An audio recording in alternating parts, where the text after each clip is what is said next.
के व्यापारियों की बात उठाने वाली और व्यापारियों की सुरक्षा के मुद्दे को उजागर करने वाली भाजपा सरकार रही है। इस वक्त मेरे साथ मुजफ्फरनगर से पूर्व मंत्री संजीव बालियान मौजूद हैं, जो बीजेपी में एक अच्छी पैठ रखते हैं। आखिर उनको शामली जनपद में क्यों आना पड़ा?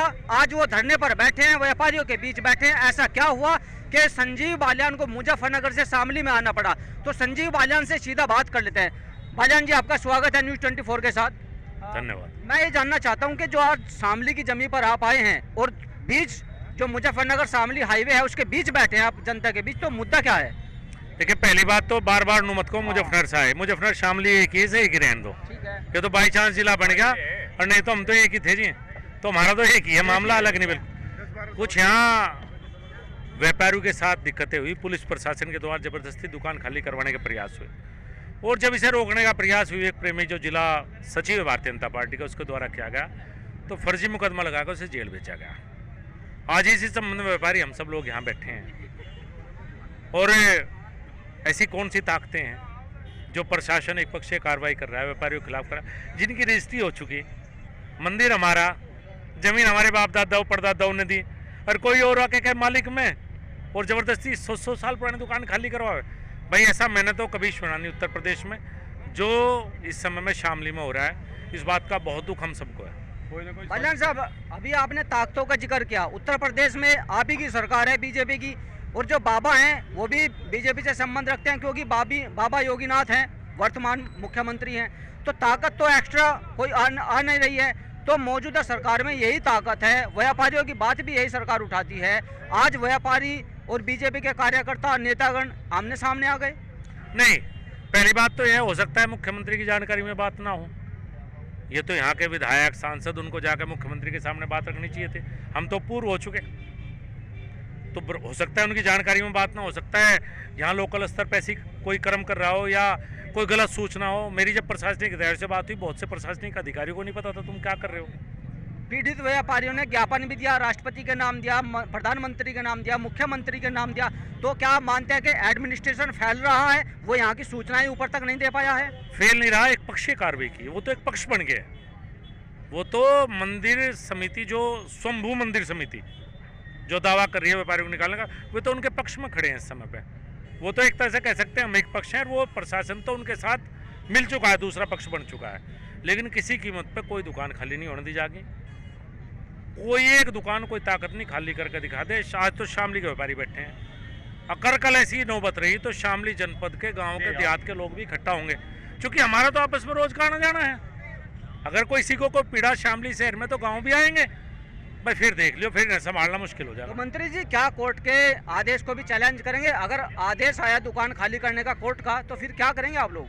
आदेश आया, सबसे पहले हम खाली करेंगे, कोर्ट से आदेश लेकर आओ। अभी तो मतलब आप बैक फुट पे आए इतनी देर में। अभी आपने कहा कि कोई ताकत नहीं कि खाली करा दे, अभी आप फिर अगर मैं कहता हूँ, मैंने प्रशासन को कहा, कोर्ट से निर्णय जिसके पक्ष में हो जाएगा।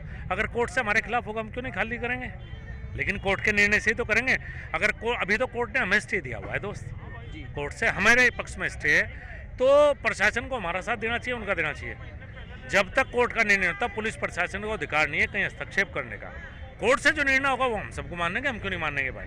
पुलिस प्रशासन वहां पर शांति व्यवस्था के लिए पहुंचा था, झगड़े की स्थिति बनी तो बीच बाजार में व्यापारियों के बीच, साधु संतों के बीच पुलिस प्रशासन शांति व्यवस्था के लिए पहुंचा।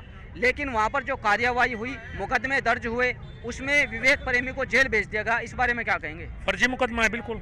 किसके गोली लगी दिखा दो, किसने गोली चलाई दिखा दो, तो पुलिस मौजूद थी। बिल्कुल फर्जी मुकदमा लगा के विवेक प्रेमी को जेल भेजा गया। एक मुख्य सवाल आपसे, मंदिर ट्रस्ट होता है जो संस्था के अंदर आता है, अगर कोई मंदिर की जगह, सबसे पहला सवाल, क्या बेची जा सकती है, खरीदी जा सकती है या नहीं बेची जा सकती? मुझे इस बारे में कुछ नहीं पता। जितनी जानकारी आपको उतनी मुझे पता है। मुझे ये पता है कि 90 साल से, 80 साल से, 100 साल से ये लोग उन दुकानों पर अपना व्यापार कर रहे हैं, और किसी के व्यापार को, सरकार की भी मंशा है, ये सब कहते हैं किसी के व्यापार को चोट नहीं पहुंचानी चाहिए।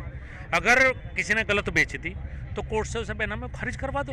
बिल्कुल बात सही है आपकी। यही मुद्दा सेम अगर मैं जोड़ूं वक्फ बोर्ड से, क्योंकि वक्फ की जमीन पर अब बीजेपी शिकंजा कस रही है, ऐसे ही शिकंजा यहाँ पर चल रहा है। अगर वक्फ की बोर्ड पे भी लोग व्यापार कर रहे हैं, उनको भी खाली कराया जा रहा है, तो क्या मानते हैं कि यहाँ पर भी इस तरह का कदम नहीं उठाया? कई जगह हुआ ऐसा। कानून बनकर होगा या कोर्ट से होगा, उसके बिना अगर वक्फ का कानून लाती है सरकार, या तो कानून पार्लियामेंट बनाती है या कोर्ट तय करती है।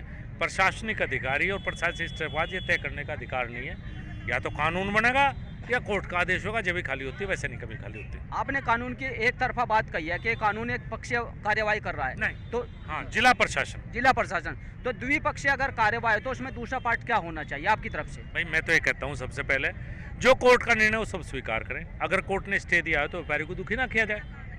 दूसरी बात, विवेक प्रेमी फर्जी मुकदमा लगा कर जेल भेजा गया, वो फर्जी मुकदमा हटाओ, दो ही बात है मोटी सी, तीसरी बात ही नहीं है कोई। अब जब मंदिर में देवता सब रखते हैं, 30,000 रुपये की रसीद काट के पहले वाले, भाई वो कौन थे? आज कह दो नहीं हम हटाएंगे, हम काटेंगे, इसके बाद तीसरे नहीं आने के आवेंगे ना। बहन के शादी तो हो नहीं रही, बच्चे होंगे इनके, फिर उनको महात्मा होगा 10-15 साल बाद, वो उन्हें कहेगा फिर देता ठाओ, फिर मुझे पैसे दो।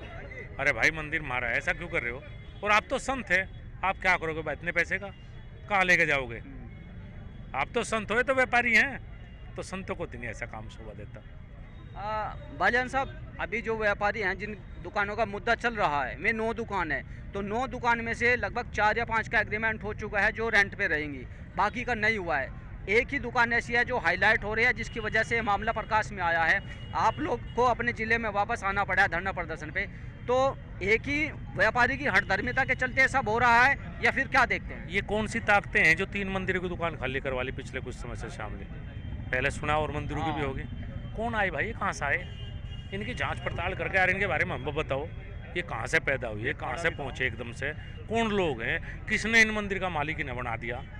भाई हम तो शामली शहर के व्यापारी रहने वाले होंगे, शामली शहर के लोगों ने ज़मीन देकर मंदिर बनाओ। ये कौन है जो बाहर से आए? ये क्यों आए? इन्हें किसने दिया अधिकार? कौन सी सरकार ने, कौन से कोर्ट ने इन्हें कह दिया कि तुम खाली करवाओ? बात तो मेरा, सवाल तो मेरा भी है भाई। आप मौजूदा सरकार में हैं भी, तो क्या ये बात आप मुख्यमंत्री तक पहुंचाएंगे कि शामली जनपद में मंदिर खाली करा दिए गए, ऐसे कौन से साधु संत बने, किसने अथॉरिटी दी? ये मुद्दा आप रखेंगे मुख्यमंत्री के सामने? आपके द्वारा पहुंच जाएगा। देखिए, शामली में व्यापारियों के धरने के बीच आज मुजफ्फरनगर जनपद से संजीव बालियान जो पूर्व मंत्री हैं भाजपा में, वो पहुंचे थे। उन्होंने कानून व्यवस्था को लेकर के इस मुद्दे पर यह कहा है कि जो पुलिस प्रशासन है शामली जनपद का, वो एक तरफा कार्यवाही कर रहा है। तो कहीं ना कहीं एक तरफा कानूनी कार्रवाई के चलते विवेक प्रेमी को जेल भेजा गया, ये पूर्व मंत्री संजीव बालियान का कहना है। लेकिन आगे क्या निर्णय लिया जाएगा ये तो कोर्ट का निर्णय है, क्योंकि शामली जनपद में मंदिर, शिवकुटी मंदिर है, उसकी 9 दुकानों को लेकर के यहाँ पर मामला गरमाया हुआ है। जो एग्रीमेंट और जो बना हुआ है उसको लेकर के मुद्दा चल रहा है। साफ तौर पर मामला कोर्ट में है। कोर्ट में चलने के बाद भी दुकानों पर अवैध कब्जा लेने को और हटाने को यह मुद्दा चल रहा है। तो जाहिर सी बात है कि जो भी कोर्ट का निर्णय होगा उसके साथ पुलिस प्रशासन सब खड़ा होगा। आने वाले समय में ये तय करना होगा कि यहाँ का माहौल अच्छा रहेगा या नहीं, ये तो बीजेपी के आला अधिकारियों को तय करना है। शामली से अपने सहयोगी दीपक के साथ अमित शर्मा, न्यूज़ 24।